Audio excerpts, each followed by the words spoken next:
Tesla, LinkedIn, SpaceX, slide और YouTube. पता है इन सभी कंपनीज में कॉमन क्या है? वेल, इन सभी कंपनीज के रूट पेपाल माफिया से जुड़े हुए हैं। अब आप ये सोच रहे होंगे टेक्नोलॉजी की दुनिया में माफिया शब्द कहां से आ गया? तो दोस्तों बात कुछ ऐसी है कि 2002 में जब ईबे ने पेपाल को खरीद लिया था, तब पेपाल के जो ओरिजिनल एम्प्लॉइज थे वो ईबे के ट्रेडिशनल कल्चर के साथ एडजस्ट नहीं कर पा रहे थे और उनको परेशानी होने लग गई, जिसका रिजल्ट ये निकला कि 4 साल के अंदर ही पेपाल के टॉप 50 ओरिजिनल एम्प्लॉइज में से 12 एम्प्लॉइज को छोड़कर बाकी के लोगों ने यानी कि 38 लोगों ने पेपाल से रिजाइन दे दिया। पेपाल से अलग होने के बाद में इन सभी ने अपना अपना स्टार्टअप शुरू किया और देखते ही देखते इनके स्टार्टअप बड़ी बड़ी कंपनीज बन गए। 2007 में फोर्ब्स मैगजीन ने फॉर्मर पेपाल एम्प्लॉइज के स्टार्टअप की एनालिसिस करते हुए एक रिपोर्ट पब्लिश की थी और उसी रिपोर्ट में उन्हें पेपाल माफिया के नाम से रिप्रेजेंट किया गया था। इनफैक्ट फोर्ब्स मैगजीन ने इन सभी फॉर्मर पेपाल एम्प्लॉइज की गैंगस्टर अटायर में फोटो भी पब्लिश की थी। इस रिपोर्ट के बाद से ही PayPal mafia word business world में काफी ज्यादा फेमस हो गया। माफिया ये एक ऐसा वर्ड है जो अमेरिका के सिलिकॉन वैली में तो फेमस है ही, लेकिन पिछले कुछ सालों से ये वर्ड इंडिया में भी काफी सुनाई देने लग गया है। बस फर्क इतना है कि अमेरिका में ये पेपाल माफिया के नाम से जाना जाता है और वहीं भारत में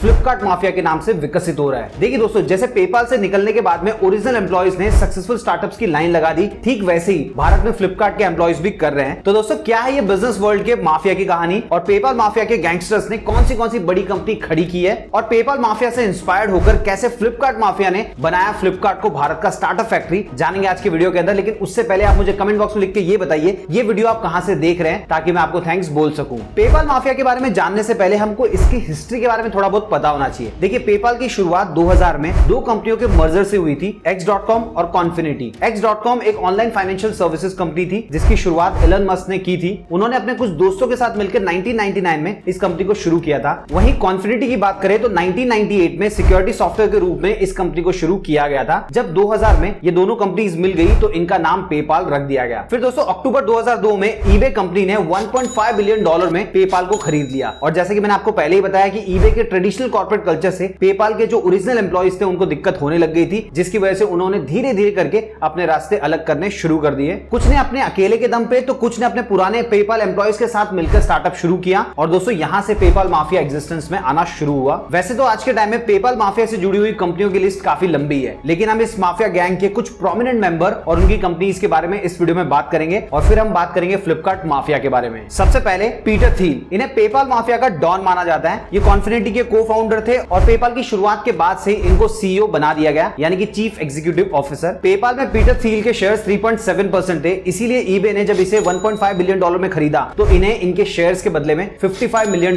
मिले थे। पेपाल से अलग होने के बाद में इन्होंने 2003 में बिग डेटा एनालिसिस फर्म पैलेंटीर को को-फाउंड किया और फिर 2005 में इन्होंने venture capital firm founders fund को भी को-फाउंड किया और आज के टाइम में पीटर थील की जो टोटल नेटवर्थ है वो है $8 बिलियन के आसपास। दोस्तों अपनी कंपनी खड़ी करने के साथ साथ इन्होंने पेपाल माफिया के जो अदर मेंबर्स थे उनको भी उनका खुद का स्टार्टअप शुरू करने में काफी ज्यादा हेल्प किया। लिंक्डइन और येल्प, इन दोनों में इन्होंने अर्ली फंडिंग प्रोवाइड की थी। इसके अलावा इन्होंने फाउंडर्स फंड की मदद से स्पेसएक्स और एयरबीएनबी जैसी कंपनी को भी लॉन्च करने में उनके फाउंडर्स की बहुत ज्यादा मदद की थी। दूसरे थे max Levchin. Max Levchin PayPal के को फाउंडर और सीटीओ थे यानी कि चीफ टेक्निकल ऑफिसर। पेपाल में इनके ऊपर फ्रॉड्स को रोकने की जिम्मेदारी थी। पेपाल से अलग होने के बाद में इन्होंने मीडिया शेयरिंग सर्विस स्लाइड की शुरुआत की जिसे बाद में गूगल ने खरीद लिया। ये येल्प कंपनी के अर्ली इन्वेस्टर भी थे और 2004 से लेकर 2015 तक इन्होंने येल्प में चेयरमैन के रूप में काम किया था। 2012 में इन्होंने अफर्म नाम की एक और कंपनी बनाई और ये कंपनी लोगों को बाय नाउ पे लेटर की सर्विसेज प्रोवाइड करती है। Max Levchin fertility tracking app glow के भी चेयरमैन है। 2023 के आंकड़ों के अनुसार इस कंपनी के 17 मिलियन से ज्यादा यूजर्स हैं और इसकी gross merchandise value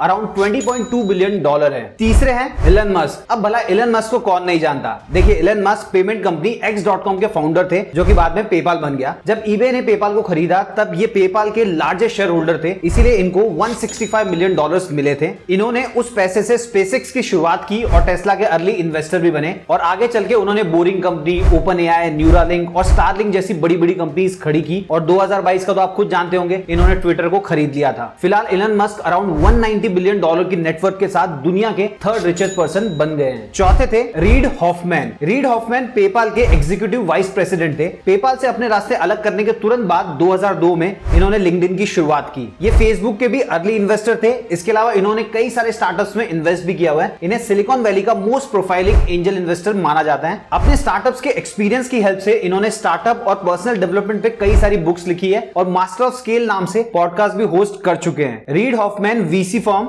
Gary lock partners के पार्टनर्स भी हैं। ओपन एआई में भी इन्होंने इन्वेस्ट किया हुआ है। इसके साथ ही वो इन्फेक्शन एआई के भी को फाउंडर हैं। फिफ्थ दो लोग हैं, जेरेमी स्टॉपलमैन और रसल सिमोन। ये दोनों भी पेपाल के ओरिजिनल एम्प्लॉइज थे। स्टॉपलमैन x.com के वाइस प्रेसिडेंट ऑफ टेक्नोलॉजी थे, तो वहीं रसल इंजीनियर के तौर पे काम किया करते थे। पेपाल से अपने रास्ते अलग करने के बाद में इन दोनों ने मिलकर येल्प की शुरुआत की। दोस्तों मैं आपको बता दूं, येल्प लोकल बिजनेसेस के बारे में क्राउड सोर्स रिव्यूज प्रोवाइड करता है। 2023 में इस कंपनी का रेवेन्यू लगभग 1.34 बिलियन डॉलर था। सिक्स्थ तीन लोग हैं, जावेद करीम, चैद हुरले और स्टीव चैन। ये तीनों भी पेपाल के ओरिजिनल एम्प्लॉइज थे। करीम और चैन इंजीनियर के तौर पे काम किया करते थे, वहीं हुरले वेब डिजाइनर के तौर पे काम कर रहे थे। पेपाल से अलग होने के बाद में तीनों ने एक साथ मिलकर 2005 में यूट्यूब को लॉन्च किया और फिर अक्टूबर 2006 में गूगल ने यूट्यूब को 1.65 बिलियन डॉलर में खरीद लिया। यूट्यूब से अपना सफर खत्म करने के बाद में जावेद करीम ने 2008 में वेंचर फंड वाई वेंचर्स की शुरुआत की। इसके अलावा पैलेंटीर, रेडिट, इवेंटब्राइट और एयरबीएनबी में इन्वेस्ट किया। अगर बात करें हुरले की तो 2010 तक वो यूट्यूब के सीईओ पद पे रहे और उसके बाद में उन्होंने एजुकेशन स्टार्टअप अप टाइम में इन्वेस्ट किया। इसके अलावा कई सारे स्पोर्ट्स टीम्स में भी वो इन्वेस्ट कर चुके हैं। इसके अलावा दोस्तों पेपाल के कई एम्प्लॉइज ऐसे भी हैं जो अपने कलीग्स के साथ मिलकर उनके स्टार्टअप में काम करने लग गए, या फिर कुछ लोग ऐसे भी हैं जो एज एन इन्वेस्टर दूसरे स्टार्टअप्स में पैसे लगाकर उनको आगे बढ़ने में मदद कर रहे हैं। सो दोस्तों ओवरऑल पेपाल माफिया ने अमेरिकन बिजनेस वर्ल्ड में एक बेहद ही गहरा प्रभाव छोड़ा है, जिसका असर आज भी देखने को मिल रहा है। ठीक ऐसा ही काम फ्लिपकार्ट ने इंडिया में किया। तो आइए देखते हैं फ्लिपकार्ट माफिया ने इंडिया में कौन सी बड़ी कंपनीज खड़ी की। वैसे दोस्तों फ्लिपकार्ट माफिया कैसे बना ये जानने से पहले हमें ये जानना भी बहुत जरूरी है कि फ्लिपकार्ट की शुरुआत कैसे हुई। देखिए फ्लिपकार्ट की शुरुआत 2007 में सचिन बंसल और बिन्नी बंसल ने की थी। इससे पहले कि आपको कोई गलतफहमी हो जाए, मैं आपको एक चीज क्लियर कर दूं, ये दोनों भाई नहीं है, इनफैक्ट ये रिश्तेदार भी नहीं है। खैर सचिन बंसल और बिन्नी बंसल ये दोनों आईआईटी दिल्ली से पास आउट हैं और आईआईटी से निकलने के बाद इन्होंने एक दो कंपनीज में काम किया और उसके बाद में इनको अमेजॉन में काम मिल गया। हालांकि इन्होंने एक साल के अंदर ही अमेजॉन की जॉब छोड़ दी और फिर अपने 2-2 लाख रुपए की सेविंग के साथ बैंगलोर के 2 बेडरूम अपार्टमेंट में फ्लिपकार्ट की शुरुआत की। दोस्तों इनिशियली फ्लिपकार्ट के ऊपर सिर्फ बुक्स ही बेचे जाते थे, लेकिन धीरे धीरे कंपनी ने अपना दायरा बढ़ाना शुरू किया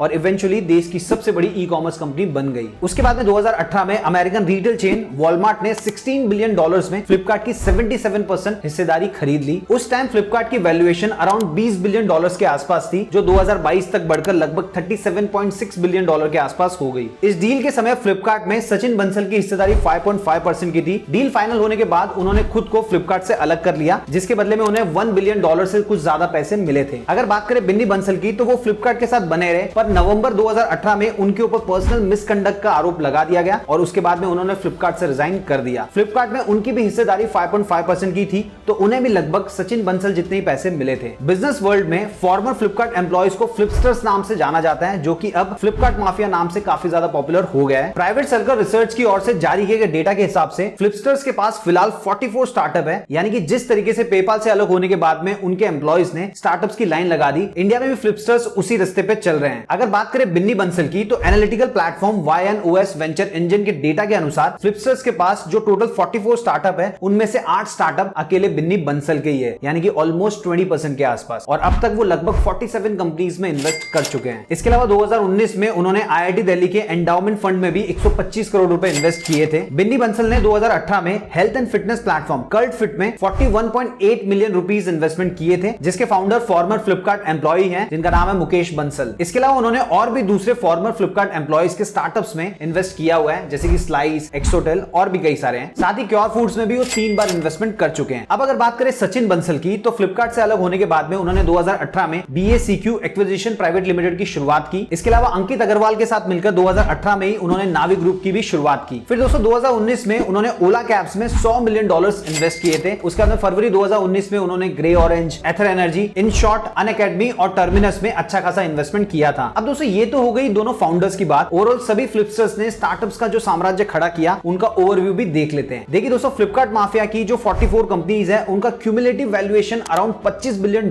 है। इसके अलावा इन 44 कंपनीज में से 6 कंपनियां ऐसी है जो यूनिकॉर्न है। अब यूनिकॉर्न का मतलब होता है एक ऐसी कंपनी जिसकी वैल्यूएशन $1 बिलियन से ज्यादा हो। चलिए दोस्तों अब देख लेते हैं फ्लिपकार्ट माफिया ने इंडिया के अंदर कौन सी बड़ी बड़ी कंपनीज खड़ी की है। सबसे पहली उड़ान, इसके फाउंडर है अमोद मालविया, सुजीत कुमार और वैभव गुप्ता। अब दोस्तों ये जो तीनों ही लोगों के नाम मैंने आपको बताया, ये एक टाइम पे फ्लिपकार्ट के अंदर काम किया करते थे। इन तीनों ने साथ में मिलकर 2016 में इस कंपनी की शुरुआत की थी। उड़ान बिजनेस टू बिजनेस यानी कि B2B ई कॉमर्स प्लेटफॉर्म है, जो retailers, traders, wholesalers, manufacturers, importer इन सबको कनेक्ट करने का काम करता है। उड़ान यूनिकॉर्न बन चुका है, जिसकी वैल्यूएशन है $1.75 $1.5 बिलियन। दूसरा है नावी टेक्नोलॉजीज, फाउंडर है सचिन बंसल और अंकित अग्रवाल। देखिए नावी टेक्नोलॉजी की शुरुआत फ्लिपकार्ट के जो को फाउंडर है सचिन बंसल और अंकित अग्रवाल ने साथ में मिलकर की थी 2018 में। और Navi technologies mainly digital loan, home loan, mutual fund, health insurance, digital gold और माइक्रो लोन सेक्टर में काम करती है। इसका रेवेन्यू अराउंड $100 मिलियन और इसका लगभग प्रॉफिट है 10% यानी कि $10 मिलियन। नवी टेक्नोलॉजीज की वैल्यूएशन अराउंड $548 मिलियन है। तीसरा है फोन पे, फाउंडर्स है समीर निगम, राहुल चरी और बुर्जिन इंजीनियर। देखिए दोस्तों फोन पे के जो फाउंडर्स है वो डायरेक्टली फ्लिपकार्ट माफिया से रिलेटेड नहीं है, लेकिन फ्लिपकार्ट ने इस कंपनी को अपने माफिया गैंग का हिस्सा जरूर बना लिया है। फोन पे की शुरुआत 2015 में हुई थी और एक साल के अंदर ही फ्लिपकार्ट ने इसे खरीद लिया था। अगर हम आज की बात करें तो फोन पे की वैल्यूएशन है अराउंड $12 बिलियन। देश भर के जितने भी यूपीआई ट्रांजैक्शन होते हैं उनमें से 40% फोन पे के थ्रू ही होते हैं। चौथा ग्रो, फाउंडर्स है ललित केशरे, हर्ष जैन, ईशान बंसल और नीरज सिंह। देखिए ये एक ऑनलाइन इन्वेस्टमेंट प्लेटफॉर्म है जिसकी शुरुआत भी इन चारों फॉर्मर फ्लिपकार्ट एम्प्लॉयज ने मिलकर की थी। 2016 में इन चारों ने फ्लिपकार्ट में अपनी नौकरी को छोड़ दिया और ग्रो की शुरुआत की, जो कि देखते ही देखते इंडिया का लीडिंग इन्वेस्टमेंट प्लेटफॉर्म बन गया है। ग्रो की वैल्यूएशन की अगर हम बात करें तो वो है अराउंड $3 बिलियन और इसके यूजर्स की संख्या है लगभग 15 मिलियन। पांचवा है वोगो और इसके फाउंडर है संचित मित्तल और आनंद अयादुरई। वोगो बाइक शेयरिंग स्टार्टअप है। इस स्टार्टअप के जरिए आप किसी भी शहर में किराए पे बाइक ले सकते हैं। ये कंपनी अब तक 21 इन्वेस्टर से $180 मिलियन जुटा चुकी है और खुद सचिन बंसल ने भी इस कंपनी में लगभग $3 मिलियन इन्वेस्ट किए हुए हैं। छठा है कल्ट फिट और इसके फाउंडर है मुकेश बंसल और अंकित नागोरी। देखिए कल्ट फिट फिटनेस और वेलबींग स्टार्टअप है जिसकी शुरुआत 2016 में मिंत्रा के को फाउंडर यानी कि मुकेश बंसल ने और अंकित नागोरी ने मिलकर की थी। फ्लिपकार्ट के द्वारा मिंत्रा का एक्विजिशन हो जाने के बाद में मुकेश बंसल ने कुछ समय तक फ्लिपकार्ट में head of commerce and advertising business की पोजीशन पे काम किया। वैसे दोस्तों कल्ट फिट के वैल्यूएशन की बात करें तो वो है लगभग $1.5 बिलियन के आसपास। दोस्तों इन सबके अलावा और भी कई सारे ऐसे स्टार्टअप है जिनकी शुरुआत फ्लिपकार्ट माफिया के द्वारा की गई थी और ये सभी अपनी अपनी रिस्पेक्टिव फील्ड में काफी अच्छा परफॉर्म कर रहे हैं। जैसे कि अगर मैं आपको कुछ स्टार्टअप्स के एग्जांपल दूं तो सुकी, जो कि डॉक्टर्स के लिए voice enabled digital assistance provide करता है। इसके जो फाउंडर है वो है पुनीत सोनी, अनुज शर्मा और कार्तिक रंजन। उसके बाद में एक्सोटेल, ये क्लाउड टेलीफोनी प्लेटफॉर्म है जो मीडियम स्केल कंपनीज के काम को आसान बनाता है। इसके फाउंडर है शिव कुमार गणेशन, ईश्वर श्रीधरन और सिद्धार्थ रमेश। उसके बाद में है आरजू, ये एक रिटेल टेक प्लेटफॉर्म है जो B2B बिजनेस मॉडल पे काम करता है। इसके फाउंडर्स हैं खुशनत खान और ऋषिराज राठौड़। दोस्तों इन सब के अलावा और भी कई सारे ऐसे स्टार्टअप्स हैं जिसकी शुरुआत फ्लिपकार्ट माफिया के द्वारा की गई थी। अब सवाल ये उठता है कि फ्लिपकार्ट से इतने सारे सक्सेसफुल स्टार्टअप कैसे निकल रहे हैं। वैसे तो दोस्तों इसके कई सारे रीजंस हो सकते हैं, लेकिन एक या दो मेन रीजंस हैं। उनमें पहला रीजन है फ्लिपकार्ट का ईसॉप बायबैक पॉलिसी। दोस्तों ईसॉप यानी कि एम्प्लॉय स्टॉक ओनरशिप प्लान। इस पॉलिसी के तहत फ्लिपकार्ट अपने एम्प्लॉयज के स्टार्टअप को या तो पूरी तरीके से खरीद लेता है या फिर उनमें इन्वेस्ट करके उन्हें आगे बढ़ाने में मदद करता है। वैसे दोस्तों मैं आपको बता दूं 2017 में फ्लिपकार्ट ने $100 मिलियन और 2018 में $500 million worth of ESOPs buyback किए थे। 2018 में पुराने फ्लिपकार्ट एम्प्लॉयज की तरफ से 6 नए स्टार्टअप शुरू किए गए थे। 2019 में 8, 2020 में 7 और 2021 और 2022 में 4 नए स्टार्टअप्स को शुरू किया गया था। इसके अलावा दोस्तों स्टार्टअप्स को बढ़ावा देने के लिए फ्लिपकार्ट ने फ्लिपकार्ट वेंचर्स नाम से एक इन्वेस्टमेंट आर्म भी शुरू किया हुआ है जिसके द्वारा अर्ली स्टेज स्टार्टअप्स में इन्वेस्टमेंट किया जाता है। फ्लिपकार्ट वेंचर्स के पास $100 मिलियन का फंड है। इसके अलावा फ्लिपकार्ट के द्वारा एक और प्रोग्राम चलाया जाता है जिसका नाम है Flipkart leap ahead accelerator programme. इसी के तहत अर्ली स्टेज स्टार्टअप में ये इन्वेस्टमेंट किए जाते हैं। इन्वेस्टमेंट के बाद में फ्लिपकार्ट इन स्टार्टअप्स को आगे बढ़ाने के लिए प्लेटफॉर्म भी प्रोवाइड करवाता है। इसके अलावा हर तरीके का सपोर्ट भी फ्लिपकार्ट की ओर से उन्हें दिया जाता है। अब जरा आप खुद सोचिए, जब इतना सारा सपोर्ट मिलेगा, इतने सारे पैसे मिलेंगे, तो डेफिनेटली सी बात है फ्लिपकार्ट के जो पुराने एम्प्लॉइज है वही नए नए स्टार्टअप शुरू करेंगे। तो दोस्तों अब आप समझ गए होंगे कि आखिर क्यों फ्लिपकार्ट इंडिया का स्टार्टअप फैक्ट्री बन गया है। उम्मीद है दोस्तों आपको ये वीडियो पसंद आया होगा। अगर वीडियो पसंद आया तो इस वीडियो को अपने सभी फ्रेंड्स, फैमिली मेंबर और जान पहचान के साथ शेयर कीजिए। इसके अलावा इस वीडियो से रिलेटेड आपके मन में कोई डाउट है, कोई कंफ्यूजन है, कुछ भी आपको कहना है, कमेंट बॉक्स में लिख के बता सकते हैं। इसके अलावा दोस्तों इस वीडियो से रिलेटेड आपकी क्या राय है, हम हमारे कंटेंट को इंप्रूव करने के लिए और क्या कर सकते हैं, कमेंट बॉक्स में लिख के जरूर बताना। चैनल को सब्सक्राइब कर लीजिए ताकि जब भी मैं कोई नया वीडियो अपलोड करूं उसका नोटिफिकेशन आपको सबसे पहले मिल जाए। मिलते हैं दोस्तों अगले वीडियो में फिर एक इंटरेस्टिंग टॉपिक के साथ।